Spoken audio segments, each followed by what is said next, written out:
Le damos la bienvenida a Jihan Ali. Bienvenida, Emanuel. ¿Cómo estás? Gracias, feliz de estar acá, de improvisar. A improvisar, juepucha, a pedirle al Espíritu Santo que nos guíe. Bueno, esta es una charla que queríamos tener hace rato. Ella actualmente estás embarazada, ¿no? 5 meses de embarazo. Con un niño que viene en camino, 5 meses. Bueno, seguramente tenía sus cosas médicas, pero bueno, por finmente lo logramos. Los afanes del día. eh, y ya estamos acá. Bueno, contanos un poquito de vos. ¿Quién es Jihan Ali? ¿Por dónde empiezo? Tantas cosas.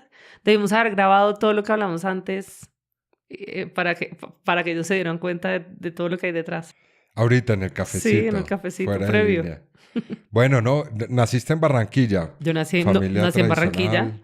No, una familia absolutamente disfuncional. Con el amor que les tengo, nos reímos y todo. Mi mamá y mi papá eran muy chiquitos. Mi mamá tenía 19 años cuando quedó en embarazo. Muy presionada, pues a interrumpirlo, ¿sabes? Muy tentada de eso. Y ella misma cuenta que un día sintió como una luz muy extraña que dijo, no, tú vas a poder darle. Y decide no interrumpirlo.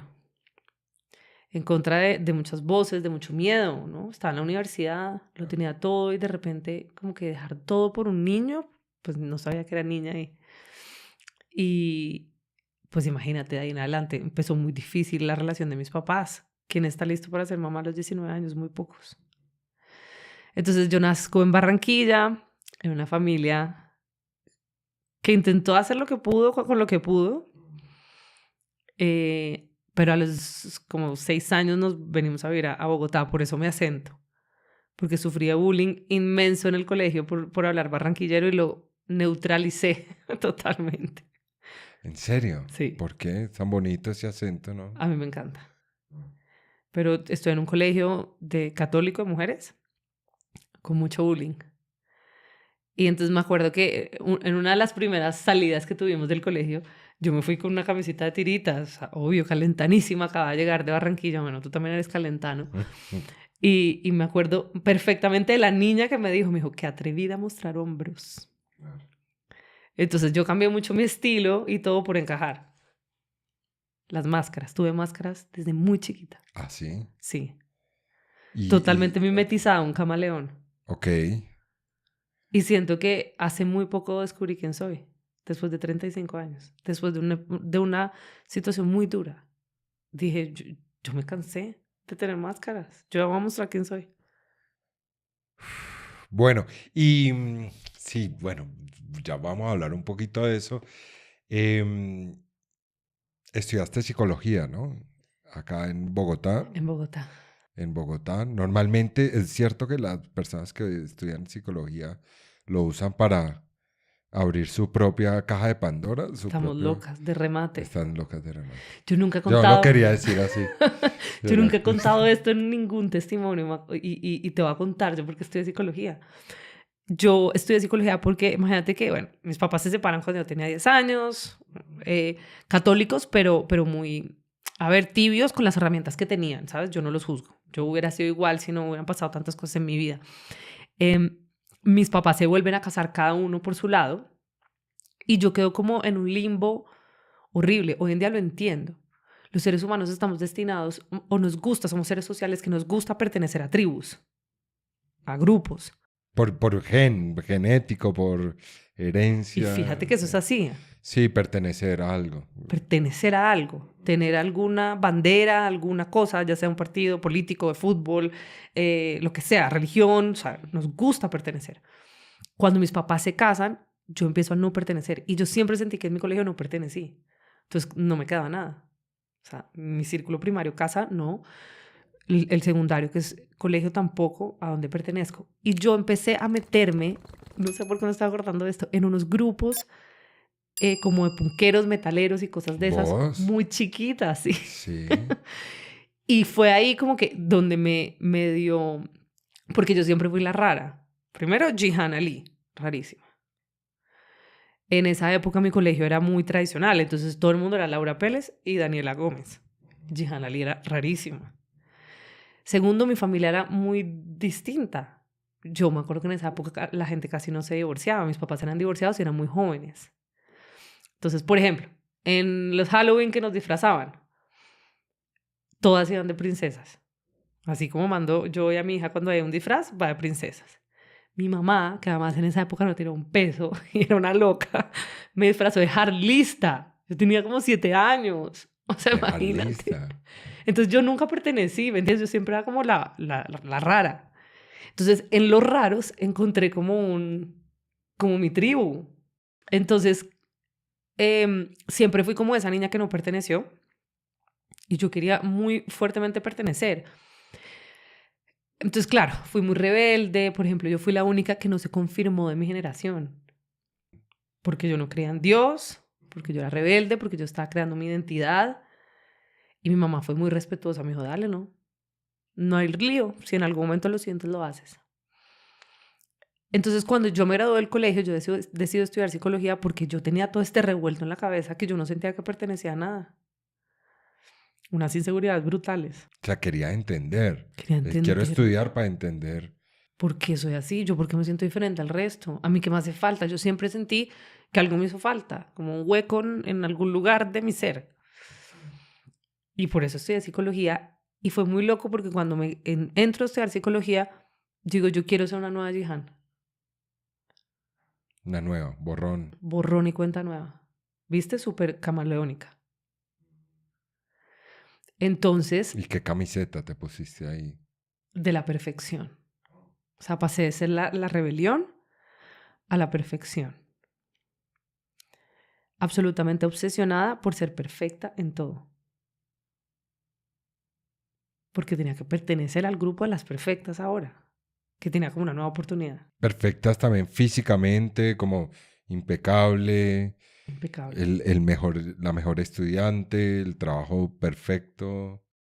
Una cosa, mira, yo hoy en ese momento lo veía como algo normal y hoy en día que he sanado muchas cosas, digo, Dios mío, yo te puedo decir que yo duré unos 2 años de mi vida sin meterme un carbohidrato a la boca. Ujú. Mm. Del terror a engordar. Creo que nunca tuve un trastorno alimenticio como tal, pero sí tenía mucho miedo, o sea, como un inicio, creo yo. Entonces, por ejemplo, yo dije, bueno, estudié psicología, pero yo también toda la vida he adorado escribir. Me gusta mucho este tema de las cámaras y tal. Y siempre lo escondí. No sé por qué. Después de hablaremos de eso. Entonces estudié comunicación social también. Yo trabajaba. Yo era la que ahorraba. De las primeras que compró carro con ayuda de mi familia, gracias a Dios. Pero, ¿sabes? Era como la que tenía que puntuar 10 de 10. De siempre las 10 mejores de la facultad. Obsesiva por la perfección. Ok.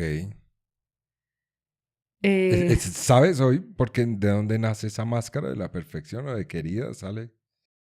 Yo creo que sale de una voz interior muy fuerte, de que a uno desde muy chiquito le dijeron que uno tenía que ser exitoso.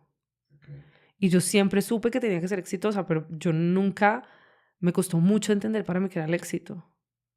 Siento que todavía estoy desarrollando ese concepto. No es tan fácil. Entonces yo tenía mucha presión de que tenía que ser exitosa, de que tenía que pertenecer a algún lugar. A mí el vacío de mi familia me causó una herida muy grande porque todos queremos tener a dónde llegar, ¿me entiendes?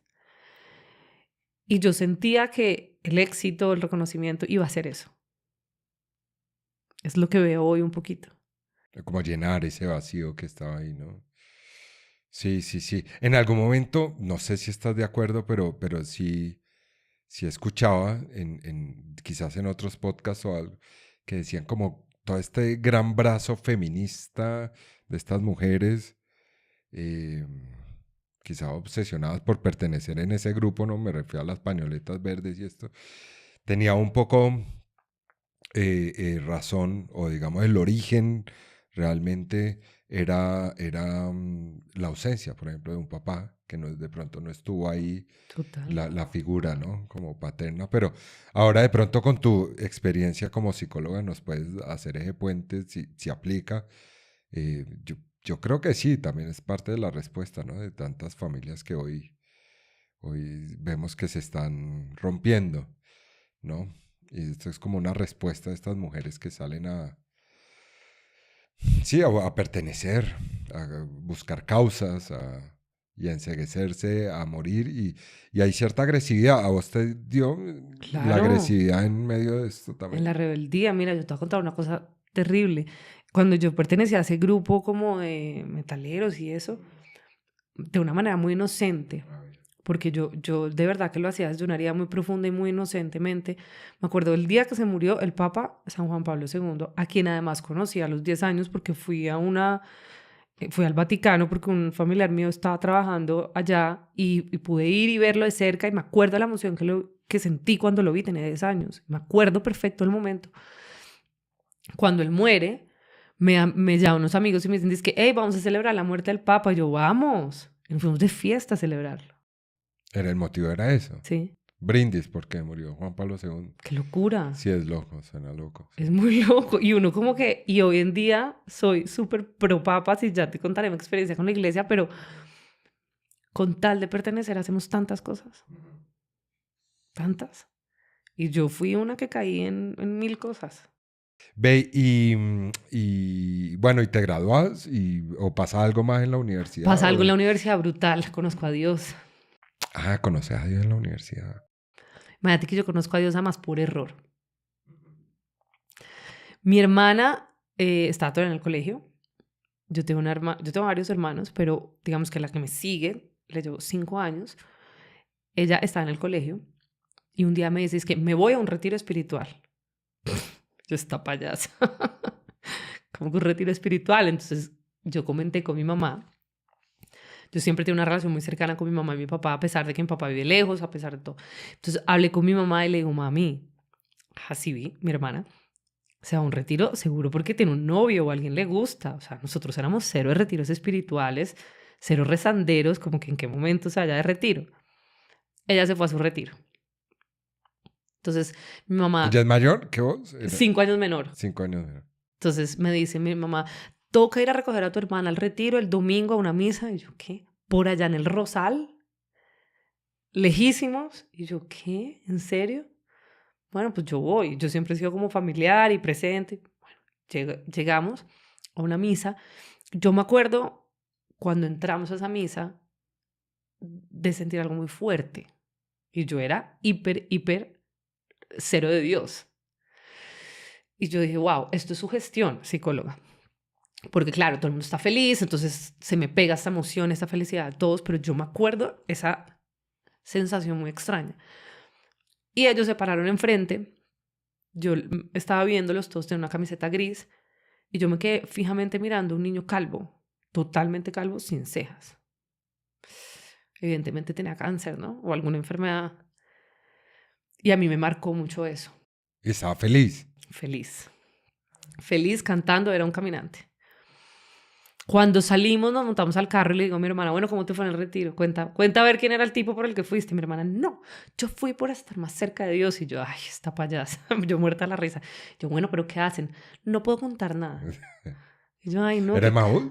Era Jóvenes del Cenáculo, se llamaba. Y yo, ¿esta vieja qué? Y yo, así, ya cuenta. No puedo contar nada. Entonces yo dije, bueno, por lo menos cuéntame quién era ese niño calvo. Se llama Pipe, ¿por qué? Yo le dije, está enfermo, ¿verdad? Me dijo, sí, tiene cáncer. Ella se volvió muy amiga de Pipe. Y ponte tú que a los 3 meses, calculo yo, no tengo muy bien el recuerdo, Pipe se muere. A mí me impactó demasiado la muerte de él. Porque es que los niños no se mueren. Los jóvenes no se mueren. Un niño de 16 años no se muere, eso no pasa. Entonces, cuando Pipe muere, que mi hermana me dice, yo quiero que tú vayas a ese retiro porque yo había quedado de servir con Pipe en el retiro, yo no veo problema. Yo digo, dale. Y fue muy chistoso, Alejo, porque imagínate que en menos de lo que yo pensé, tenía cupo, me había pagado mi papá el cupo, o sea, todo el mundo como que se confabuló para que yo fuera. Me parecía muy raro porque yo era una mujer buena. Yo tenía buenas notas, yo porque necesito un retiro, pero pues bueno, yo voy. Ay, qué pena, ¿cuántos años tenías? 21 por ahí. Ah, estás joven. Sí, 21, pero tampoco tan chiquita. Entonces, sí. O sea, ya era una persona capaz de razonar muchas cosas. Pero bueno, me voy al retiro. Cuando llego al retiro, muchas fotos de Pipe. No había una, habían varias. Había varias fotos y a mí me impactó mucho. como te decía, yo nunca hablé con Pipe. Lo vi una vez en mi vida y fue suficiente para que me impactara su muerte. Entonces, uno de los ejercicios que hicimos en ese retiro fue hacer una máscara. La máscara que diseñé fue la mitad de la máscara era llena de escarcha dorada y la otra mitad era llena de escarcha fucsia. Era preciosa. Y me dicen en algún momento, rómpele, bótala a la basura. Yo casi me muero. ¿Yo qué? No, es perfecta. Y ahí me di cuenta y me confronté, ¿no? Cómo me gusta tener máscaras. Entonces, cuando me confronto así, me doy cuenta de lo que está pasando. Fue una confrontación para mí muy psicológica desde ese punto de vista. Yo digo, bueno, Dios, si tú de verdad existes, acá estoy. A ver, ¿cuál es el cuento? Acá estoy. ¿Qué quieres de mí? Te escucho. Y efectivamente fue así. Yo fui una mujer muy fácil para Dios porque Él me conquistó muy rápidamente. Yo salí enamorada de Dios en ese retiro. Enamorada, enamorada. Yo llegaba al carro, ponía música de Dios y muy rápidamente empecé a ser la que daba testimonios en los retiros, la que lideraba los retiros. Y tengo muy claro, y hoy en día lo hablo sin pena, digamos que en ese momento, y pues hace unos años me aterraba decirlo tan de frente, y hoy en día lo digo sin pena. Obviamente yo era líder de esos retiros no por mi conocimiento y mi cercanía con Dios, no por mi oración, no por mi disciplina en la fe. Empecé a ser líder de esos retiros porque tengo una facilidad para liderar, porque tengo facilidades para hablar, para expresarme. Pero yo estaba muy vacía. Y Dios me ha mostrado con mi propio fango lo misericordioso que es. Yo daba testimonios y era una líder católica, pero no iba a misa. Daba testimonios. ¿No era una ibas a líder. misa? No, de vez en cuando había un evento que me tenían que ver. Alejo, pero tenía 23 años. O sea, a ver, eso no lo En la excluye. fiesta también, ¿no? Sí, pero yo también siento como que Dios me permitió ese proceso para darme cuenta de lo que vi hoy. Y ahora te decía que para mí Dios ha sido ese caballero que yo he sido como una momia, envuelta en vendas, y Él me ha ido quitando poco a poco las vendas y yo empiezo a ver como alguna que otra partecita. Y cada vez me va quitando más la venda, más la venda. Y así fue mi proceso de conversión. Entonces yo no conocía los sacramentos, yo no tenía ni idea. O sea, yo no me confesaba. Eso era para gente pecadora y yo soy una mujer muy buena. Yo estoy haciendo un voluntariado llevando a jóvenes que conozcan a Dios. Uh-huh. Y ahí empezó como una obsesión mía muy particular de hablar, de ver cómo la salud mental se ve positivamente impactado por la espiritualidad. Y ahí empezó mi conversión. Muy lenta, muy tímida, muy atrevida además. Porque como ha hablado uno con tanta propiedad de Dios cuando uno mismo no ha tenido un proceso de conversión. Pero en ese momento te cuestionaste eso, ¿no? No me da cuenta. No, Tenía la venda. no hay tiempo. Esto hay, vamos, fin de semana tras otro, pum, pum, pum. Quizás que eso puede ser como una gula. Yo conozco también personas que han caído en eso, ¿no? Como Sí, una total. gula espiritual. Entonces, retiro. Y llega un punto en que no quieren ver un retiro en su vida. Es como, uff. Porque ya te llenó el ego. Ya te sirvió el retiro para el ego. O sea, a mí me da risa porque yo era llena de rosarios, pero yo no sabía rezarlo. O sea, No lo hacías, no orabas mucho. no, pues oraba como en mi intimidad, Ya.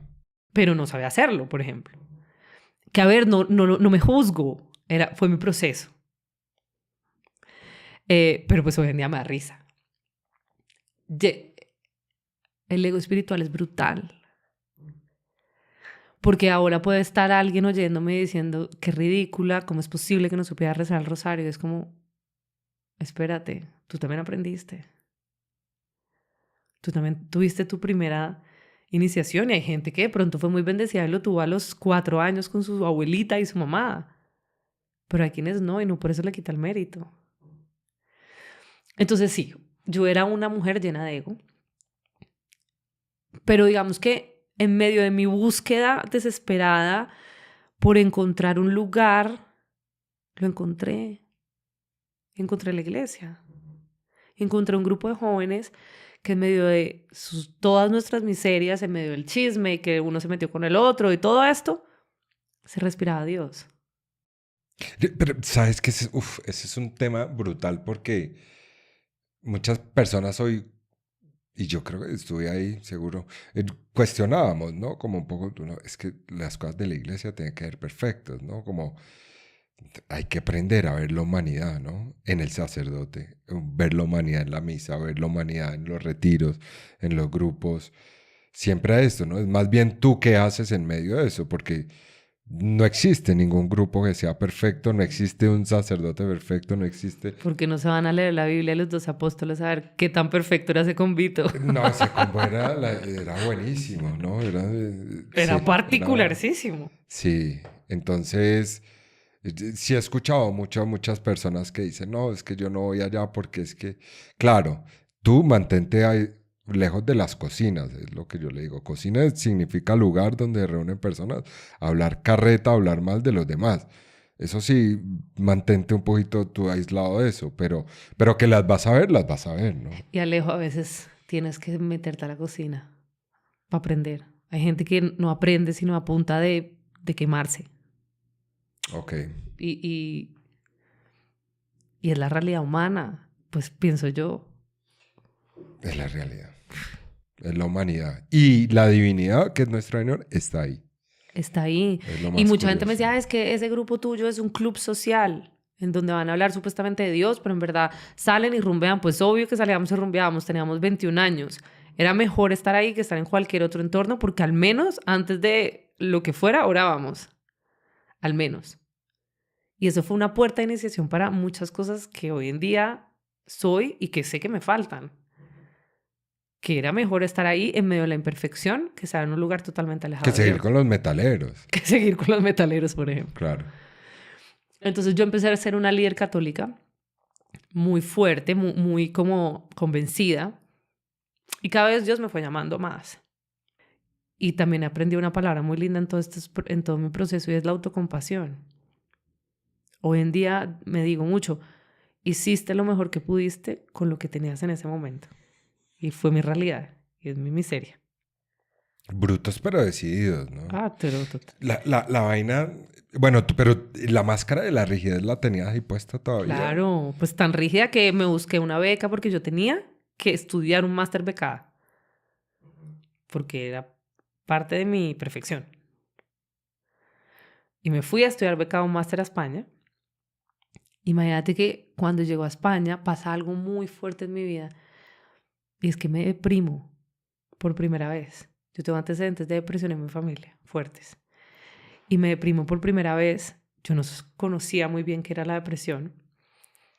Y mi mamá muy angustiada, mi mamá conoce la depresión muy de cerca. Y mi mamá muy angustiada me dice, Gigi, mira el mail que me llegó. Le llegó un mail de la nada de Emaús, España. Ve a hacer Emaús, que de pronto te sirve. Entonces me fui a hacer Emaús. ¿Por qué te deprimiste? ¿La soledad, el clima, la cambio de cultura, la comida? Yo creo que me deprimí porque me confronté otra vez con mi realidad. De que yo me creía muy fuerte, muy estoy con Dios. Y pues tú, ¿cómo vas a estar con Dios? Mis sacramentos y mi unión con Dios era mi grupo de jóvenes. Era el grupo, ¿no? Sí, tu intimidad, no había, ajá, ya, Entonces yo llegué y no tenía realmente intimidad con Dios. con Dios. Ujú. Que no nos pase, ¿no? Porque pasa. Entonces, claro, ya no tenía un rol dentro de la iglesia, ya no lideraba nada, ya... Y ahora era Dios y yo face to face y yo me di cuenta que no sabía ni cómo hablarle. Cuando volví como en una transición muy rara porque ya volví, ya no era universitaria, ya empecé a ser trabajadora. Eh, Entro a trabajar en una empresa y empiezo a ir a las reuniones de mis grupos de oración. Yo iba en ese momento a Jóvenes del Cenáculo y a veces iba a FETA y yo era como una persona, otra vez no empecé a encajar, tenaz. Porque yo llegaba con pinta ejecutiva y ellos llegaban todos con pinta de universidad, de colegio, en falda de colegio todavía, y yo, la viejita. Y Emaús un día intenté ir, pero eran señoras ya muy grandes. Y yo como que no me siento, no pertenezco. Y eso, acuérdate que es una herida mía muy grande. Ujú, ujú. Entonces empiezo yo ahí con todo como con todo un pensamiento de qué puedo hacer por pertenecer. Y paralelo a eso estaba el tema de los sacramentos, ¿no? Y de mi hipocresía. Yo ya era más consciente de mi hipocresía. Entonces, empiezo a hablar con el padre Rafael de Brigar en ese momento, que era mi párroco, y le digo, padre, yo quiero que creemos como un volumen 2 de algunos de estos retiros de jóvenes para gente de mi edad. Me dice, ¿cuál es su edad? Y yo, entre que me gradué de la universidad y estoy trabajando, y entre que aún yo no tengo familia, yo no soy una señora casada y con hijos, como a veces veo a la gente de Maús, yo las veía muy grandes. Hoy en día no, porque soy de esa edad, pero yo los veía muy grandes. Entonces el padre me dice, entonces yo le decía como, padre, móntalo. Era como mi petición. Y me decía, ¿y yo por qué? Yo no tengo tiempo, móntalo tú. Y yo, padre, ¿quién va a creer en mí? Pues yo le ayudo, pero hágale, muy chistoso, porque ese padre es así. Hágale, hágale. Yo, bueno. Y empezamos a reunirnos. Yo empecé a llamar hacia poquitos. Y paralelo a eso, como en medio de todo esto, este llamado, yo conozco a una persona. Y lo conozco en una circunstancia muy particular, en una fiesta. Nada que ver con Dios. La gente hoy en día nos conoce y nos dice, ¿se conocieron en un retiro? No, en una fiesta. Y normalmente cuando uno conoce a alguien, a uno le cuentan la radiografía de esa persona. Otro, un tercero. Sí. A mí nadie me contó nada de él. Me dijeron que era músico y bailaba muy bien. Y era barranquillero. Sonaba interesante. Pero esa persona tenía muchas sombras que yo no conocía y que nadie tuvo la delicadeza de contarme. Una persona muy alejada de Dios, de otro mundo totalmente distinto al mío, que es una historia que vale la pena oír. Invítalo. Sí. Uf. Sí, el testimonio de él no lo da, además, muy poco. En cámaras, lo da mucho en retiros, pero yo empecé a conocerlo y me encantó su forma de ser. Pero yo sí veía que había como algo raro en él. Como muy rumbero, era DJ de música electrónica, un hombre de la noche. Y ahí me salió como mi parte de psicóloga de querer rehabilitar Gamín, que no se lo aconsejo a nadie. Y él del otro Salvador, lado, ¿no? En vez nos Salvador. ponemos ese. Fue pucha esa camiseta de Salvador. Bueno, vamos a rescatar a este muchacho. Vamos a rescatarlo. Pero yo no sabía que estaba tan en el mundo de la oscuridad. Yo sí veía que había como Entonces, él era DJ de un club muy famoso que hubo acá de música electrónica. Entonces, él me invitaba y yo era como que, yo le decía, bueno, ¿y a qué horas ponen reggaetón? Y él como, esta pobre niñita no tiene ni idea dónde está metida. Y él saludaba a todo el mundo, la gente le pedía fotos, era como medio famosito en ese ambiente. Y yo, ¿esto qué es? Yo nunca había estado en ese ambiente. A mí no me saludaba nadie. Y yo el domingo iba a misa y le decía, vamos a misa, acompáñame. Y él iba conmigo y me saludaba al padre, me saludaba la señora que daba la comunión, me saludaba a todo el mundo de la misa, don Octavio a la entrada, todos los de la misa. A él no lo saludaba a nadie, éramos dos mundos muy distintos. Y él empieza conmigo todo este proceso de, bueno, creemos un grupo para jóvenes. Pero él no se sabía ni el credo, literal, no te estoy exagerando. Entonces un día... Pero él seguía en la fiesta. Él seguía en la fiesta. Porque la vida de DJ es Claro, brava. es brava. Y es buen negocio. Y eso sí que llena el ego. Claro, no, sí, claro. Él hace Maús. Entonces me dice un día, oye, me están invitando a Maús, ¿será que voy? Y yo... Pues no soy la mejor embajadora de Maús, pero ¿qué le dijiste? Que sí. Pues que... Yo le dije, no soy objetiva. Todo lo que te llame Dios te va a decir que sí, pero eso tiene que llegar por ti, no por mí. Un momento de lucidez del Espíritu Santo, porque no tiendo a ser tan lúcida como esa respuesta. Entonces me dice, bueno, lo voy a hacer. Y yo, bueno, el viernes a las 3 de la tarde yo estaba recogiéndolo en su casa y llevándolo a Maús. Y él como que, oye, me estaba doliendo la barriga, no sé si ir. Y yo, claro que sí, allá hay baños, no pasa nada, vamos. Entonces lo llevé. Él tuvo una conversión muy linda, que te lo dejo para tu próxima sesión, que es brutal. Y entonces empezamos a montar un grupo de oración. Era chistosísimo con él. Porque la primera vez que yo le toqué este tema, le dije, voy a invitar a unos amigos a comer a la casa, un viernes en la noche. Obviamente el DJ, rumbero, sacó sus cervecitas, tal. Cuando va llegando una amiga mía de Lazos de Amor Mariano, que es, o sea, consagra con el totus tus, te podrás imaginar. Ayudar a consagrarse a la gente con el totus tus. Y un pelado que hoy en día es sacerdote. Y los invito a mi casa. Y claro, cuando él ve estos personajes, él no entendía el plan del viernes. Pedimos una pizza a Domino's.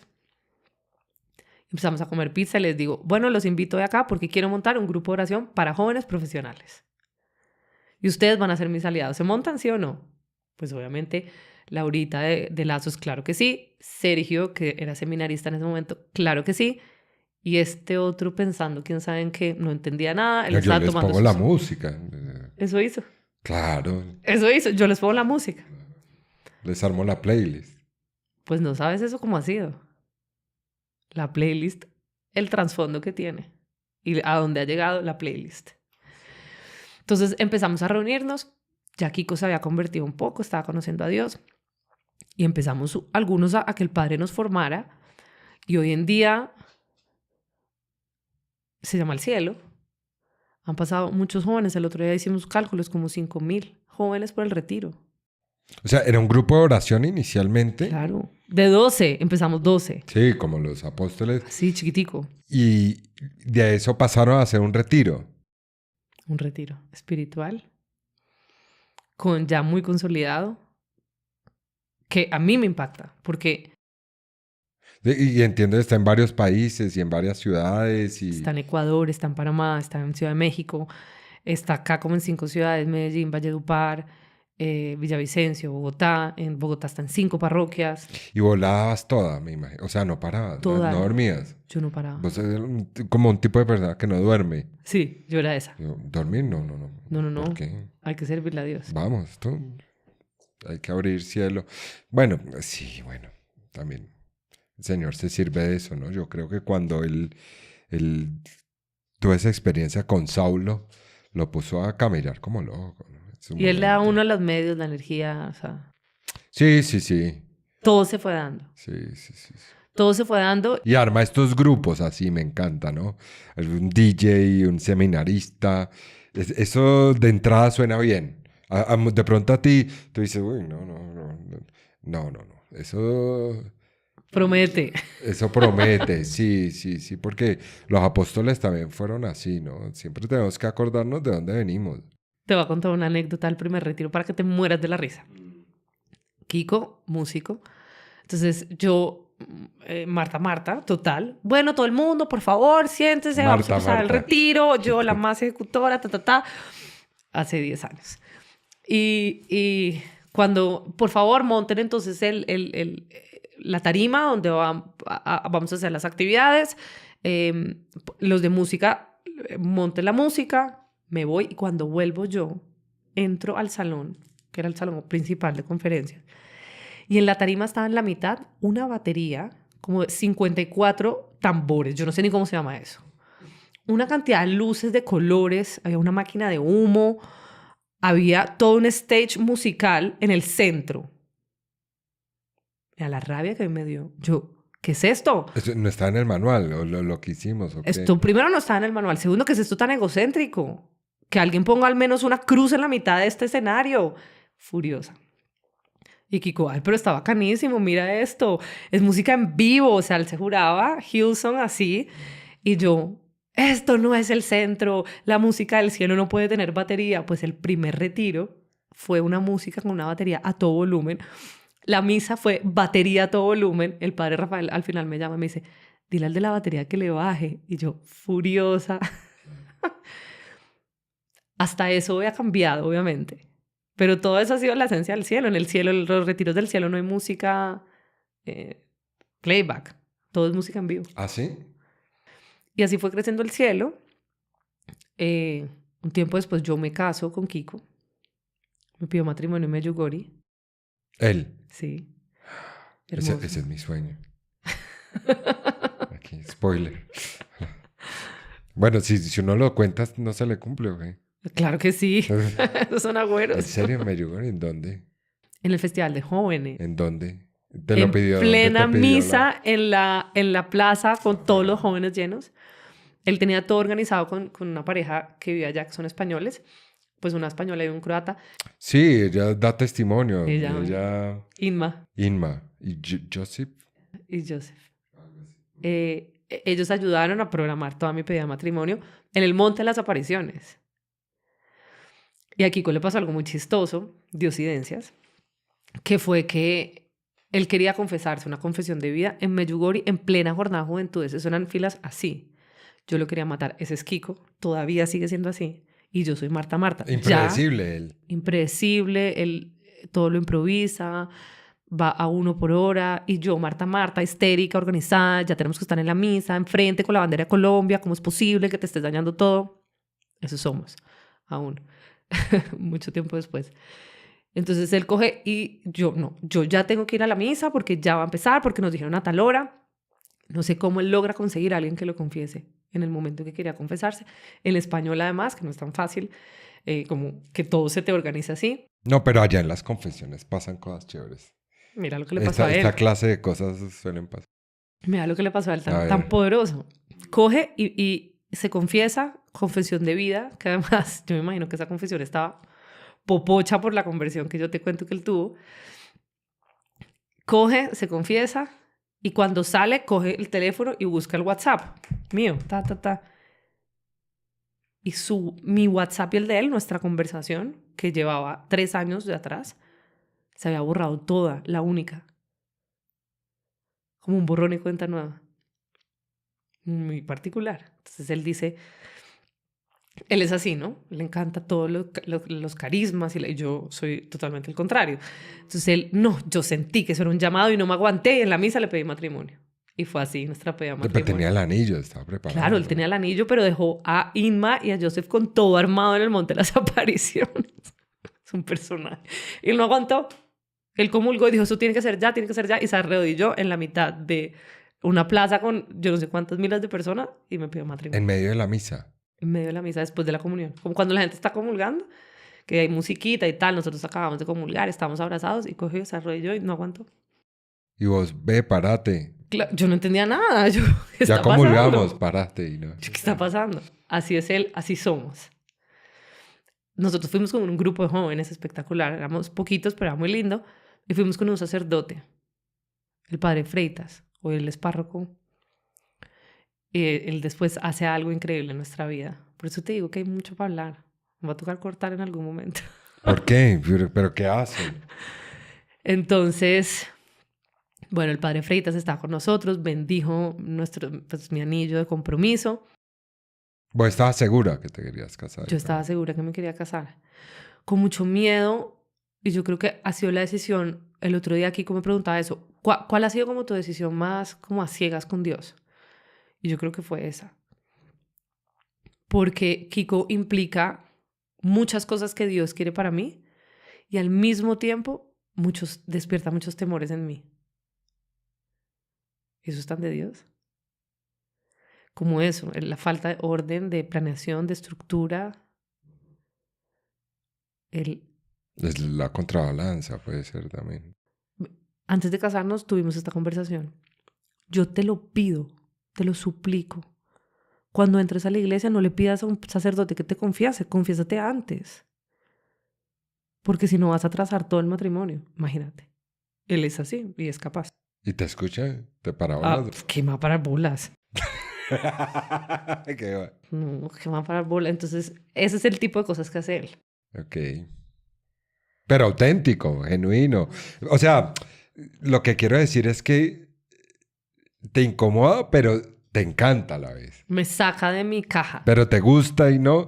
Lo que pasa, entiendo un poco con las personas que quieren ser perfeccionistas, es que actúan mucho desde el miedo, ¿no? Claro. Por eso la máscara, ¿no? También un poco y el control y todo eso. A mí no me improvises mucho porque me da susto, ¿no? Como Él me ha enseñado a improvisar. Antes no hubiera hecho esto, por ejemplo, tan improvisado. Él me ha enseñado. Claro. Pero curioso, ¿no? Que dos personas así se complementen, me parece. O sea, perdón la pregunta, o sea, ¿vos podrías estar con una persona igual que vos? Sería más fácil. O sea, que te organice la ropa, Sería más aquí fácil. están los rojos, los verdes, los azules, los amarillos. Yo creo que sería más fácil Te en cuanto a aburrirías, pero te facilidad del día a aburrís. día, pero no sacaría tantos talentos. Kiko me incomoda tanto que me hace sacar muchos talentos que yo no sabía que tenía por dentro. El macho tomar decisiones que hoy en día yo digo, lo quiero matar. Si no fuera por él, yo no me daría cuenta que esto puede pasar. Ejemplo, si no fuera por él, el retiro del cielo fuera un retiro de silencio. Claro. Yo quería un retiro de silencio, de formación y de silencio. Hubieran ido 3 personas. Kiko metió otro tema y como que saboteó todo lo que yo tenía y cogió mis talentos y dijo, coloreémoslos. Siento que eso es lo que él hace. ¿Y al final reconoces que eso es importante o te cuesta? Lo reconozco y me cuesta al mismo tiempo. Él me confronta mucho. Yo te voy a contar algo muy privado. Y fue que cuando nosotros éramos novios, Kiko todavía era DJ, era famoso y tal, y en su ambiente. Y tenía un toque de estos en las Islas del Rosario. Entonces todo el mundo con la mejor pinta, engafados, tal. Yo fui con él, la novia de uno de los DJs, y iban DJs internacionales y todo. Entonces le dan uno un cuarto, como para que ellos descansen y tal. Y nosotros estábamos ahí y me dice él, ¿te puedo hacer una pregunta? Así de la nada. Y yo, sí. Tú llevas muchos años de convertida, ¿no? Y yo, pues 5. Pues no es mucho, pero es algo. Y tú sabes que las relaciones sexuales fuera del matrimonio son pecado. Y yo, sí. Entonces, ¿por qué lo haces? Me hizo esa pregunta y a mí me confrontó tenaz. Me dijo, es como incoherente, ¿no? Y yo, sí. ¿Y qué le dijiste? Nada, ¿qué le puedo decir? Nada. Bueno, a partir del momento se cierra el negocio, se cierra el chuzo. Él me dijo, pues si yo me Él voy a... te propuso Él la me dijo, si castidad. yo me voy a convertir, pues hay que hacer las cosas bien hechas, ¿no? Pues probemos estar en castidad. Bacanísimo. Y yo, ¿qué? Sí. No, es que eso es lo de los últimos, serán los primeros. Le llegan con la vaina, pero eso es lo que dicen, ¿no? O sea, los primeros se pueden acomodar, ¿cierto? Nos acomodamos, ¿no? Como tú moldeamos la vaina. Los últimos llegan y sienten esa conversión más fuerte y dicen, bueno, pero es que esto es claro, ¿no? Porque no lo hacemos. ¿Te puedes creer? Qué fuerte, Duro. ¿no? Muy fuerte. Por eso te digo que Dios me ha dado a mí varias lecciones de humildad, que le agradezco profundamente, que no han sido fáciles, he peleado con él 1000 veces, pero cada vez que pasa el tiempo y yo echo para atrás, por ejemplo, yo digo, wow, gracias Dios. Eso fue antes de lo de Medjugorje. Eso fue antes, sí. Nosotros duramos 3 años de novios. Y como 3 años y medio antes de casarnos y 2 años fueron, o sea, la mitad de la relación fue en castidad. Importante, ¿no? ¿Qué recomendarías de eso a los que nos estén oyendo? Hay mucho tema por hablar. Por ejemplo, Sí. una de las cosas que me hizo caer en cuenta, porque es así de confrontarme y me da una rabia, me dijo como, una ira, me dijo como, mira, las cosas que a mí no me parece es, pues si nosotros vamos a salir a rumbear y tú eres mi novia y yo estoy en castidad, pues no me parece que uses ese tipo de ropa. O sea, como que esos escotes, primero me provoca a mí y como que me estás tentando tú misma. Y segundo, pues si yo no te puedo ver porque te está viendo el mundo entero. No entiendo. Y no me lo hacía bravo, sino me decías que no entiendo. Sí, no entiendo. Y yo no, pues yo tampoco entiendo porque soy tan incoherente. Claro. ¿Sí me entiendes? Entonces era, por ejemplo, otra cosa que pasó entre los dos fue que él dejó de seguir muchas mujeres en redes sociales, modelos. Lo que consumimos y lo que entra por nuestros ojos es muy importante. Y la gente, cuando oye esto, piensa que somos como santos. No, hombre, qué santos ni qué santos. Lejísimos de ser santos. Pero pues estamos intentando muy fuerte la coherencia, que es tan difícil. Pero es un estímulo. O sea, pero a ver. A mí un sacerdote una vez en una confesión me dijo, es tu responsabilidad educar el algoritmo. Ajá, así fue. O sea, tú tienes que, o sea, no hay que demonizar las redes sociales, no, pero tú eres responsable de lo que ves, Me ¿no? encanta.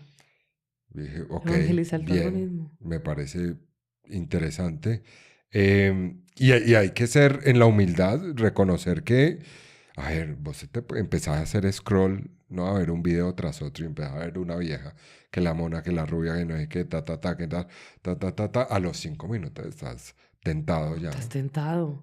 Ya, Y nosotros, esto que te estoy hablando, esto fue hace 7 años, fue hace mucho. No estaba tan de moda las redes como están ahora. Y nosotros, por ejemplo, cambiamos el consumo de redes con el tema de la castidad. Yo vivía sola, hay que hacerlo. Creo que si no, no se logra. no se logra. Ujú, ujú, Más para los hombres que para las mujeres. ujú, ujú. Pero ni creas, porque digamos que nuestra tentación como mujeres es como verme sexy. ¿Sabes? Como que tengo que verme muy sexy porque mira esta vieja como se ve sexy, yo también.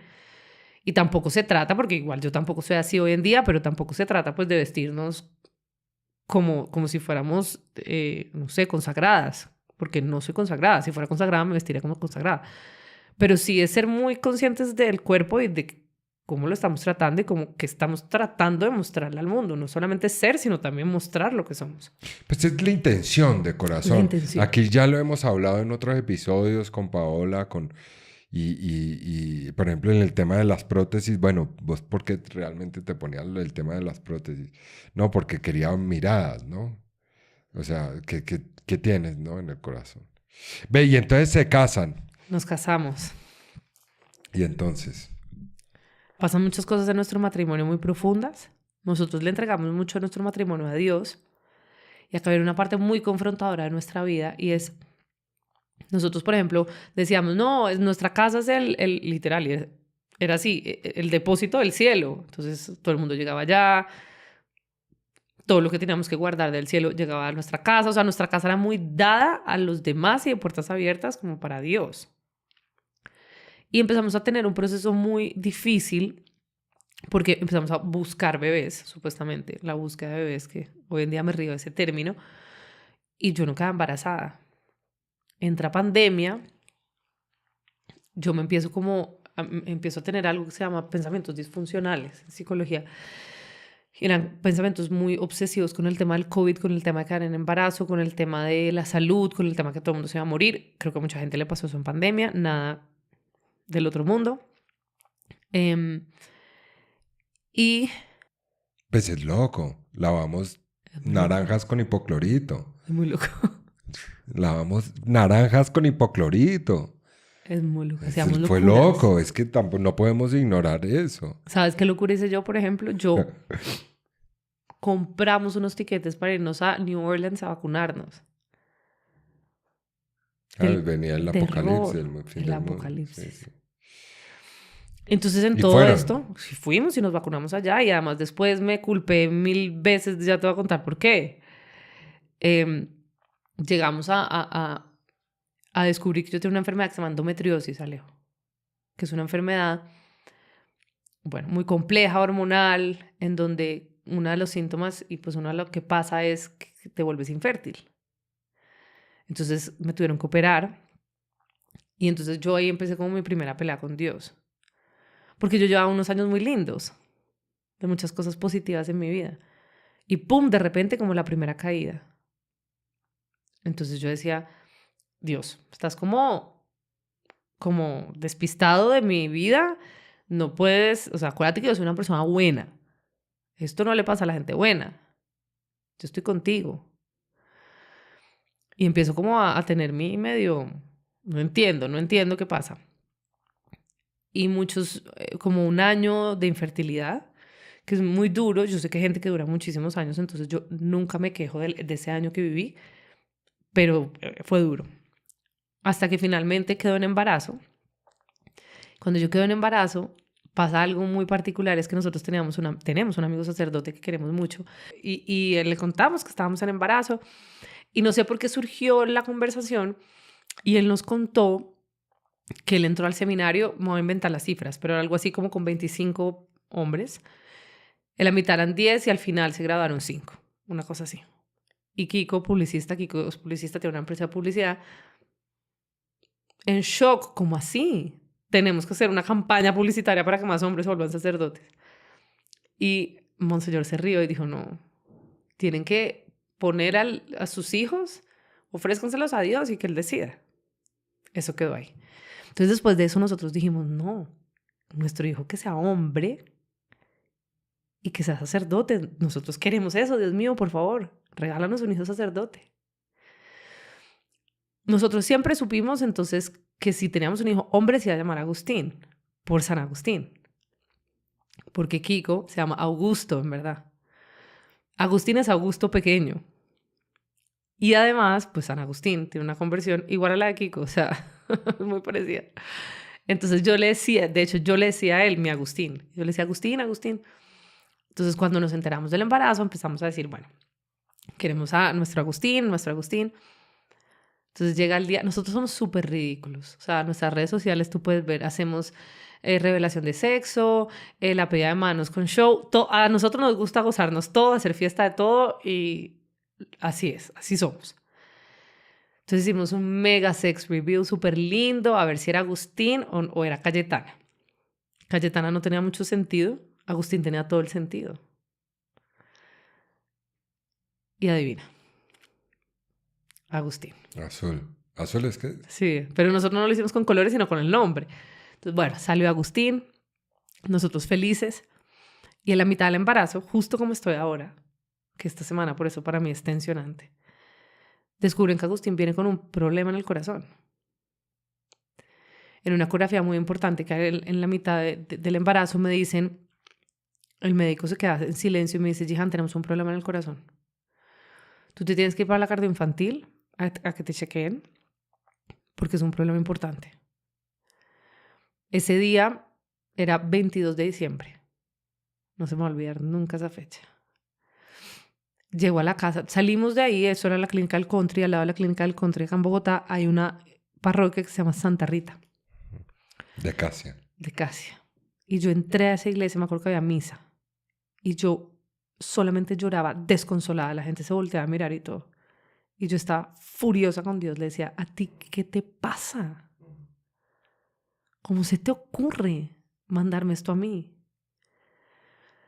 Después de eso nos fuimos a la casa y cuando llegamos a la casa yo empecé a llamar a mi mamá, a mi papá, a mi abuela, a todo el mundo a contarle que teníamos este problema, que investigaran médicos, que a dónde podía ir, que...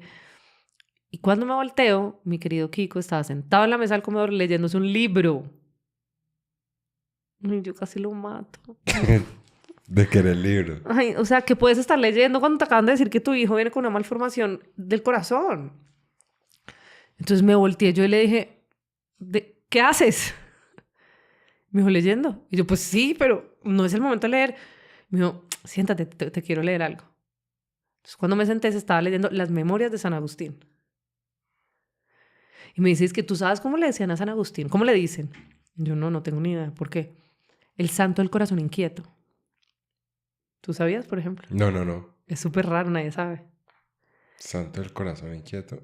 Porque tiene una frase, y me la leyó, que la frase dice, nos hiciste, Señor, para ti, y nuestro corazón está inquieto hasta que habite y descanse en ti. Qué fuerte, ¿no? ¿Tú sabes cómo representan a San Agustín? O sea, por ejemplo, no sé, San José, lirios. ¿San Agustín? No sé, no me acuerdo.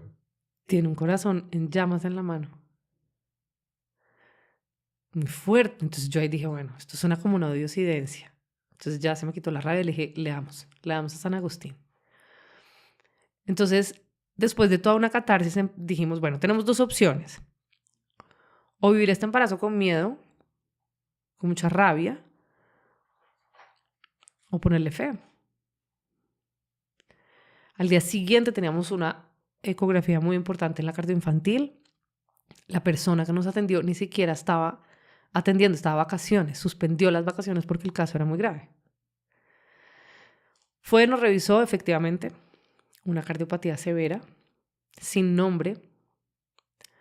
Los médicos hicieron una investigación, había 7 cardiopatías similares en el mundo. Imagínate eso. 7. Sin estudios de evolución, porque había unos que tenían 30 años en ese momento, o sea, y había unos que tenían 3 años y similares, ni siquiera iguales. Obviamente nos ofrecieron la interrupción. Y yo siempre digo algo que a la gente le impacta que yo lo diga, ya con todo lo que me han oído, que yo hablo tanto de mi miseria humana.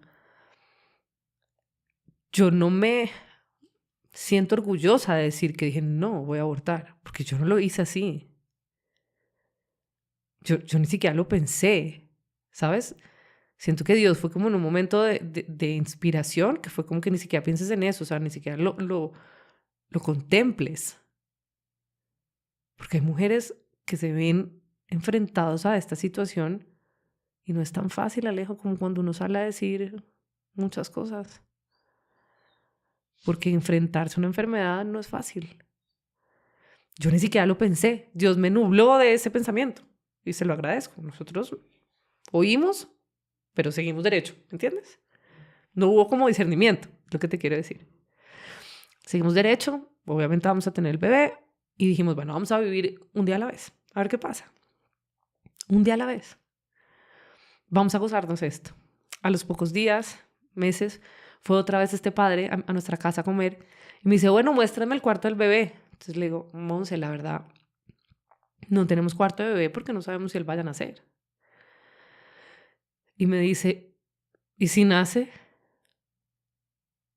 ¿Y no tiene dónde estar? No, Jihan, con la ilusión. Con la ilusión de cómo lo recibiste, con esa ilusión lo tienes que vivir. Entonces hicimos cuarto, nos preparamos para la llegada de Agustín y efectivamente Agustín nace. Nace un 26 de abril del 2022. Eso suena mucho tiempo atrás. Y gana su primera batalla, que fue llorar cuando naciera. Yo nunca, uno casi no sabe esto, pero los pulmones y el corazón están totalmente conectados. Y si uno no funciona, el otro empieza a fallar.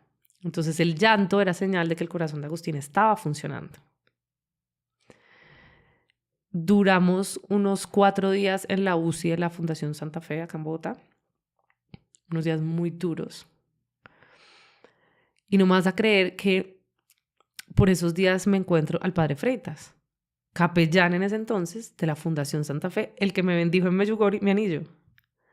Y digo, padre, estoy en esta situación. Quiero bautizar a Agustín. Y en contra de todo, lo ridículos que somos, que nuestro matrimonio fue fotos, videos, nuestro sex reveal, fotos, videos, y que el bautizo de mi hijo iban a hacer fotos y videos y cosas espectaculares. No hay ni una foto. Fue en una UCI, con un vaso de plástico, con un residente tocando una guitarra desafinada con una voz de tarro. Y fue un sacramento hermosamente perfecto. Yo lloraba la felicidad. Mira cómo Dios en las cosas pequeñas y simples te muestra una grandeza, porque no todos los niños en una UCI son bautizados. Y hay muchos que se van sin ese regalo, por 1000 situaciones. El mío no iba a ser uno de esos. Qué gran regalo que me ¿Está en permitió. incubadora? Claro, en incubadora yo no lo podía ni sacar. Al principio, ya después de unos días ya lo puede cargar porque él no se puede agitar mucho, entonces no podía comer. Entonces todo era por sonda, no podía respirar, entonces era con una cánula de alto flujo, se llama eso, que es como un pasito antes de la intubación, que ya es la que conocemos por el COVID, que da mucho miedo. Y después nos tenemos que esperar a que nos aprueben una ambulancia y nos trasladan a la Fundación Cardioinfantil, porque resulta que la cardio no tiene partos. Pero ellos son los duros especialistas de las cardiopatías. Entonces todo esto era programado, o sea, nosotros sabíamos que eso iba a pasar. Llegamos a la cardio y estando en la cardio, yo digo que la cardio cambió mi vida, o sea, como, no la cardio como tal, pero digamos como esa estancia cambió mi vida y acá empieza una transformación brutal mía. Yo siempre digo que yo quería curar el corazón de Agustín, como fuera, y él me lo curó a mí.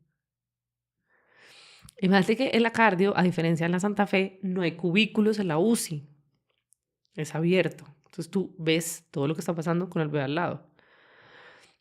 Entonces yo dejé de tener un hijo. Yo tenía muchos hijos porque yo sufría por todos. Yo nunca pensé que yo fuera tan maternal. Yo siempre tuve de primera mi carrera profesional. Yo soy una persona muy estudiosa. Yo soñaba con ser ministra. En ese momento yo tenía un trabajo, obviamente ahí está en licencia, pero tenía un trabajo en donde vivía montada en un avión. Yo conozco todos los departamentos de Colombia menos 2. Y para mí eso era orgullo. Y llegaba a las 8 de la noche a trabajar y era una berraca. En mi cabeza, eso iba a seguir siendo así. Mis hijos iban a estar con una nani y esa era mi prioridad. Cuando yo me enfrento a esta realidad y veo todos estos Agustines, como les digo, pucha, hay muchas realidades muy duras. Una vez, primero, estaba en una UCI, es como estar en una cárcel, digamos, en términos de no puedes entrar nada, tienes que hacer una fila para entrar, te requisan, tienes que dejar una cosa en un locker a la entrada, ¿sabes? Es muy rígido, para mí eso era muy fuerte. Horas de estar sentada, horas y horas y horas, con una cesárea, una operación de 7 capas de un lado a otro, y tú sentada 8 horas ahí en una silla incómoda, cargando a tu bebé. Era muy duro. Solo podía entrar yo, además, sola.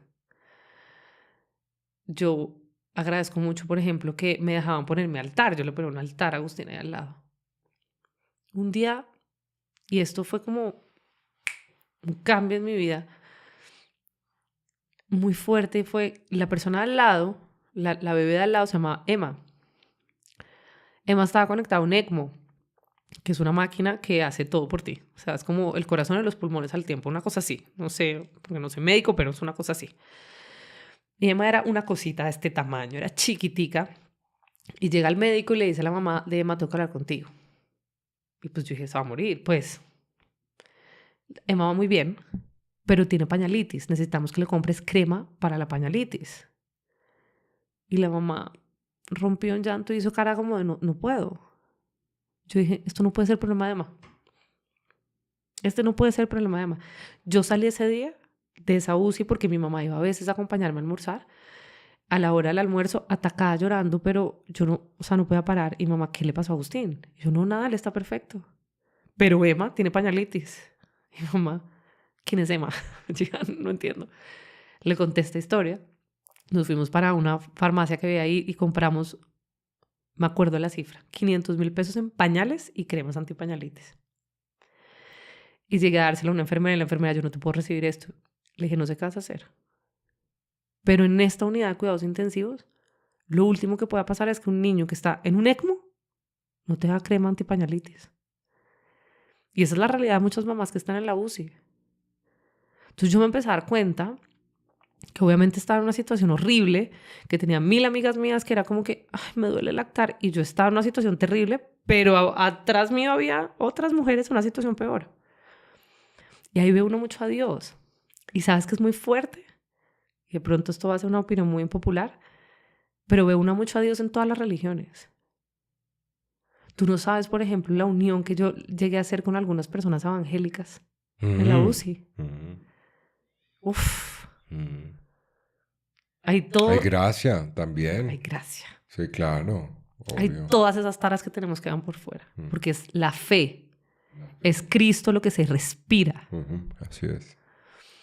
Entonces, bueno, Agustín gana su primera batalla, su segunda batalla, que era salir de esa UCI, y nos vamos para la casa con oxígeno. Empezamos a hacerle muchos exámenes y él no le funcionaba sus pulmoncitos bien, no podía respirar y nos recomiendan irnos al nivel del mar por un tiempo a ver si ahí lograba respirar bien. Entonces ya ahí decidimos irnos a Barranquilla, nosotros tenemos familia allá, y estando allá, Agustín deja el oxígeno y puede respirar por él solo. Y yo puedo vivir como un mesecito una maternidad normal. Agustín era un niño de cristal porque no se podía enfermar de nada. No le podía dar una gripa o se moría. O sea, a mí me lo cantaron así de entrada. Entonces yo vivía encerrada en un apartamento interior en Barranquilla. O sea, tenía una ventana, o sea, de un tamaño así. 2 cuartos, era un apartamento comodísimo, pero era agobiante estar todo el día así encerrada. Nadie podía visitarme, solo como las 3 personas más cercanas. Yo no podía salir a ningún lado, no, él no se podía enfermar, en fin. Pero yo era absolutamente feliz. Ahí yo me di cuenta, yo dije, porque ya claro, ya le iba a cumplir 3 meses, mi licencia se acababa en un mes, yo tenía que volver a trabajar. En ese entonces trabajaba en la Contraloría en un mega puesto. ¿Qué vas a hacer? A Agustín le toca volver a Bogotá, él no respira bien en Bogotá. Y ahí fue cuando yo dije, mis prioridades cambiaron. Mis prioridades cambiaron y yo quiero velar por mi familia. Y ojo, porque a veces esto puede ser muy mal interpretado por mujeres que les toca salir a trabajar y hacer muchas cosas y que se sienten culpables y tal. Lo que mi teoría de la vida es hacemos lo que podemos con lo que tenemos en el momento. Y ahí empiezo yo a decir, a mí no me importa dejar de lado mi carrera política por mi familia. Yo me di cuenta lo finita que es la vida, ¿sabes? Es como que en cualquier momento se nos va.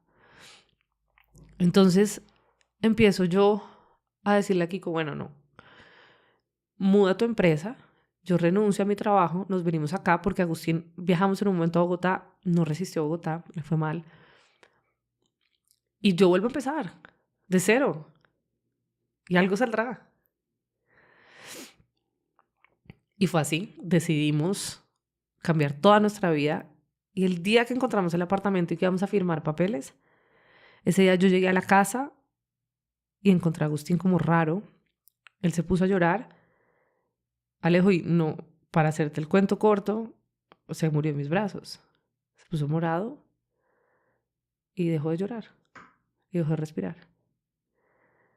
Yo había hecho cursos de reanimación porque obviamente acuérdate que tengo que ser perfecta. Yo tenía que ser la mamá perfecta. Iba a tener un hijo enfermo. Tenía que sacar la mejor versión de mí. Lo reanimo. Yo todavía no sé si fui yo, si fue Dios, si fue él solo. No tengo ni idea qué pasó. Pero el caso es que él vuelve y vuelve a llorar. Y ahí empieza otra lección de vida mía y como otro cambio de pensamiento. Agustín lloró cuando nació y Agustín lloró cuando volvió a vivir después de estar muerto en mis brazos. El llanto es vida. Y a veces decimos, ay, perdón por llorar. O a veces decimos, es que no quiero llorar. El llanto es vida. Y eso me quedó marcado. Obviamente salimos inmediatamente corriendo para la clínica. Llegamos allá. Yo pierdo como el conocimiento por un tiempo. Yo no sé si me desmayé, no sé si me dormí, no tengo ni idea. No sé si entré en shock, no sé.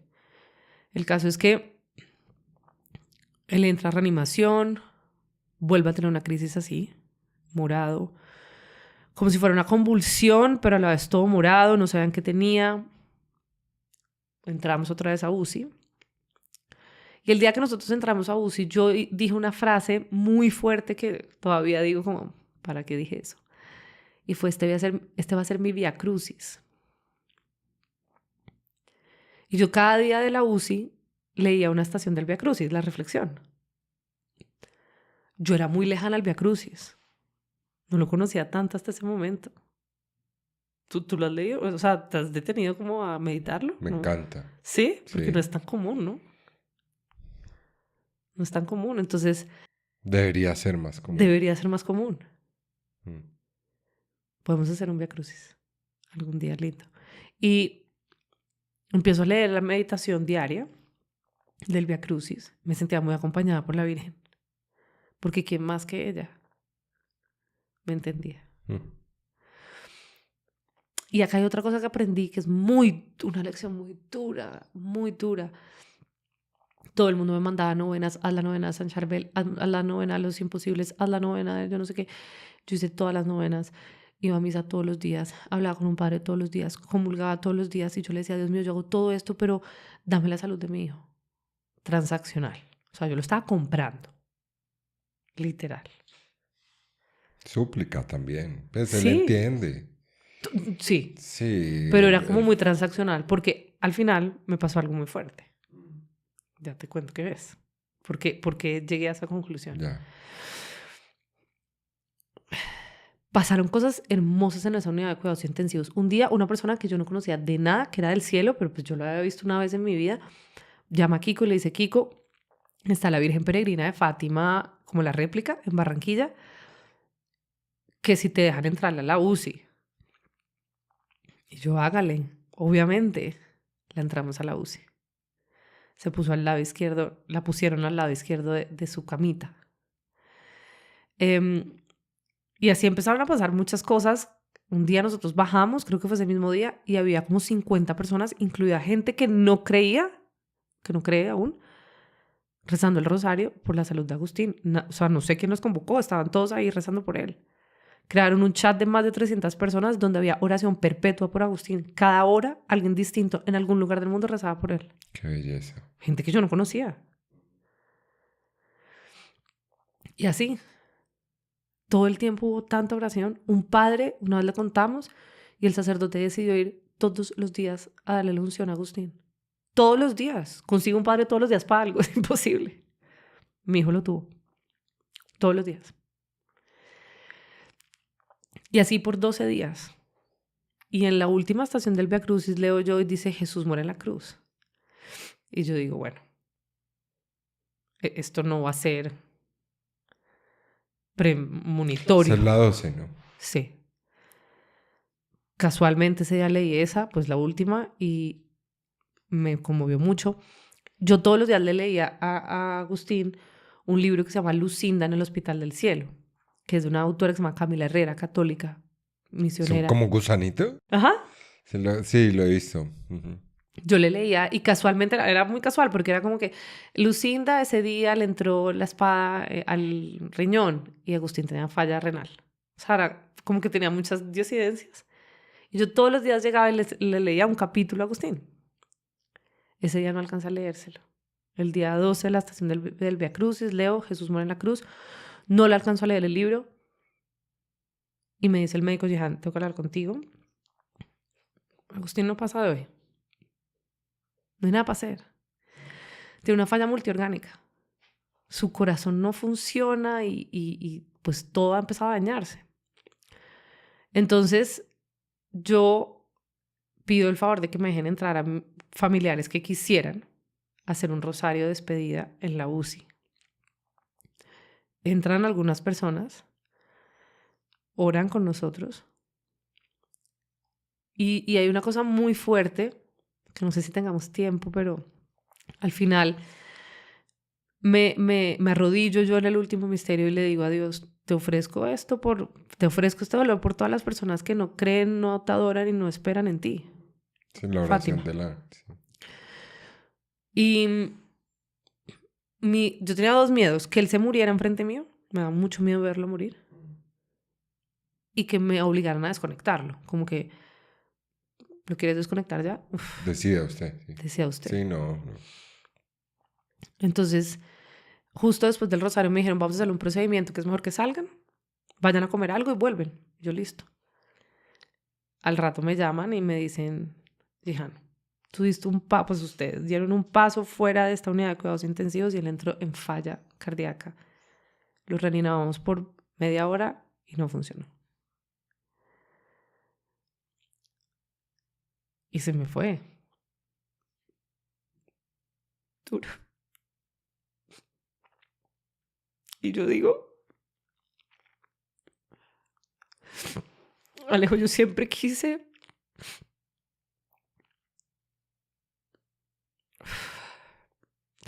llegar al cielo para ver a Jesús. Y ahora tengo otro propósito. Por eso quiero tanto ser santa. La muerte de un hijo es lo peor que alguien puede vivir. Lo peor. Y ¿cómo crees después de esto? Porque a mí sí he sido tan buena. Porque a mí sí cambié mi vida por ti. Porque a mí sí hice todas las novenas. Porque a mí sí hice todos los retiros. Hice todos los retiros. Porque a mí sí comulgué todos los días. Porque a mí sí estoy en gracia. Y Dios no es transaccional. Eso fue lo que aprendí. Hacer todas las novenas, todos los retiros, todas las Eucaristías,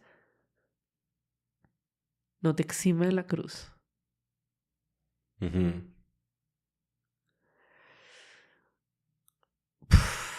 Duro. Y en el sufrimiento lo odié a Dios. Y yo peleaba con él todas las mañanas y me levantaba y decía, ¿qué permitiste? O sea, y dejaba hablarle. Y en la tarde decía, no, pero es que yo perdí algo muy sagrado y si pierdo a Dios, que es más sagrado aún que mi propio hijo, ¿a dónde va a parar? Entonces, bueno, Dios, perdón. Y volvía. Y así por mucho tiempo. Y pasaron cosas muy místicas. Y cuento esto acá porque en ningún otro espacio lo cuento, pero sé que tú tocas cuentos peores. ¿Qué te pasó? No muy místicas. Sueños. Muchos sueños. Hubo una carta brutal que escribió Agustín, estoy segura. No sé cómo funcionará eso, me lo pregunto mucho en el cielo, como esas licencias que da Dios. Puede pasar. Pero ¿cómo hacía una carta? Uf, un día estábamos en un retiro del cielo y de repente me dejaron una carta en mi cama. Yo sé quién la dejó, yo sé quién la imprimió, a ver, tampoco. O sea, yo sé la parte humana, cómo fue. Pero lo que dice la carta, nunca supe quién la escribió. Y la persona que la imprimió me dijeron que nunca podía decir quién la había mandado, pero no sé si la persona que la mandó fue quien la escribió. ¿Me entiendes? O sea, Y maravillosa. ¿Y era qué? Carta una carta del hijo escribiéndole a la mamá. que al final decía tu hijo y hermano mayor. Y empezaba diciendo, mamá, ese día con la Virgen al lado izquierdo de mi cama, tú te sentaste con algunos familiares a hacer un rosario y dijiste, yo te ofrezco este dolor por todos los que no quieren, no esperan, no aman. Y tu miedo era que yo tuviera frío en las noches. Y Jesús bajó un par de veces a arroparme. Y María con su manto azul me recogió en los brazos y me llevó al lugar más hermoso que jamás he visto. Algo así decía la carta. Decía cosas muy íntimas que nadie sabe. Cuando yo leí la carta, yo dije, tuvo que ser Kiko. Ujú. Era el único que sabía toda la historia y todos los detalles. Porque había cosas tan detalladas, por ejemplo, que la carta dice, enamora a mi papá como enamoraban antes. ¿Cómo? Enamora a mi papá como enamoraban antes. Algo Ya, así. ya, Como ya. enamoraban antes. Esa frase. Así se llama la canción que bailamos el día de nuestro matrimonio. ¿Quién se va a acordar de eso? Como enamoraban antes. Habla de nuestros miedos. Ah, es larga la. Es larga. Dice, pues es una página, pero dice, nunca, papá, nunca dejes a mi mamá sola. Si han llegado hasta acá todo el testimonio, lo peor que uno de mis grandes miedos es estar solas, no pertenecer. Ujú. Y dice, papá, nunca dejes a mi mamá sola. Una de las razones por las cuales yo empecé a contar mi testimonio en redes sociales fue porque la carta dice, me gusta que le hables de mí a la gente. Es muy fuerte la carta. O sea, tiene muchas cosas muy místicas que yo digo, wow. Entonces yo me di cuenta que yo no entiendo la voluntad de Dios. Yo no la entiendo. Hay que entenderla. Ese es el punto. Y yo le digo, bueno, Dios mío, yo no te entiendo, pero te creo. Mi oración cambió mucho. Me ha costado mucho volver a pedir. ¿Sabes? Por, Pero por, por, por lo que decías lo de la transaccionalidad hace un sí, ratico.